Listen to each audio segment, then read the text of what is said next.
नमस्कार। आज हम गीता के एक ऐसे विषय पर बात करेंगे जिसे लेकर कह सकते हैं कि सबसे ज्यादा भ्रम फैला हुआ है। जी हाँ, हम बात कर रहे हैं वर्ण व्यवस्था की। तो सबसे पहला और सबसे बड़ा सवाल यही उठता है कि गीता के हिसाब से वर्ण का आधार क्या है।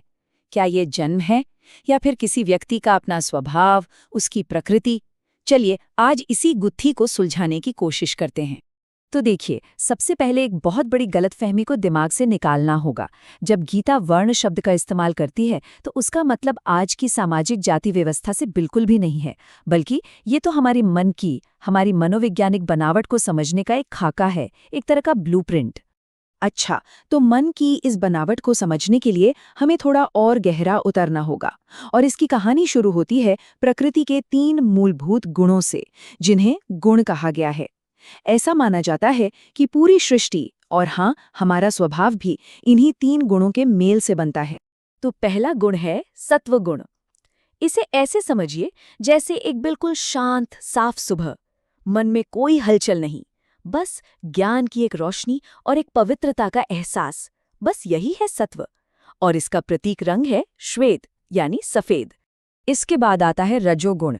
ये है वो ऊर्जा, वो जुनून, वो महत्वाकांक्षा जो हमें कुछ करने के लिए प्रेरित करती है। जब किसी लक्ष्य को पाने के लिए दिन रात एक कर दिया जाता है ना, तब रजोगुण ही सबसे ज्यादा सक्रिय होता है। इसका प्रतीक रंग है पीत, यानी पीला। और फिर है तीसरा गुण, तमोगुण।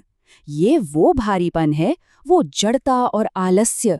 जब कुछ भी करने का मन नहीं करता, जब सब कुछ धुंधला और अंधकारमय लगता है, तो समझिए कि तमोगुण का प्रभाव ज्यादा है। और इसका प्रतीक रंग है कृष्ण, यानी काला।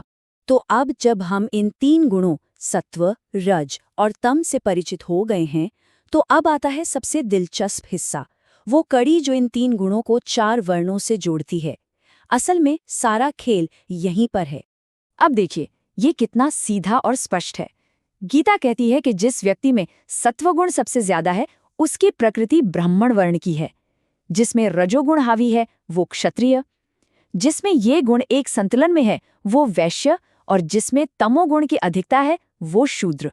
मतलब ये पूरी तरह से एक मनोवैज्ञानिक वर्गीकरण है। मैं फिर से दोहराता हूं, इसका जन्म से कोई लेना देना नहीं है। ये आपके स्वभाव की, आपकी प्रकृति की बात है। तो यहाँ पर बिल्कुल साफ हो जाता है कि गीता की गुण आधारित वर्ण व्यवस्था और समाज में फैली जन्म आधारित जाति व्यवस्था, इन दोनों में जमीन आसमान का फर्क है। एक की नींव भीतरी स्वभाव पर है, तो दूसरे की बाहरी जन्म पर। ये 2 अलग अलग चीजें हैं। ठीक है, ये तो समझ आ गया, लेकिन एक सवाल मन में जरूर उठेगा कि आखिर ये व्यवस्था बनाई किसने, इसका स्रोत क्या है? तो चलिए, इसका जवाब भी सीधा गीता से ही लेते हैं। गीता में भगवान श्री कृष्ण स्वयं कहते हैं, चातुर्वर्ण्यम मया सृष्टम गुणकर्म विभागशः। इसका अर्थ बहुत स्पष्ट है। ये 4 वर्णों की व्यवस्था मेरे द्वारा ही रची गई है, लेकिन किस आधार पर? गुण और कर्म के विभाजन के आधार पर। यहाँ पर फिर से जोर गुण और कर्म पर है, जन्म पर नहीं। और यहाँ पर एक और भी गहरी बात सामने आती है।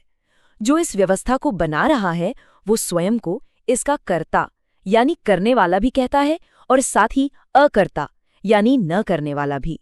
अब ये थोड़ा दार्शनिक है, पर इसका मतलब है कि वो इस सृष्टि को रचते हुए भी इसके बंधन से पूरी तरह मुक्त है, अलग है। तो ये सारी बातें हमें एक बहुत ही बड़े सवाल पर लाकर छोड़ देती हैं।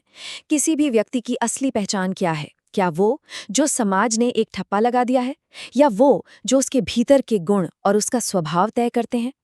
गीता का इशारा तो भीतर की ओर ही है।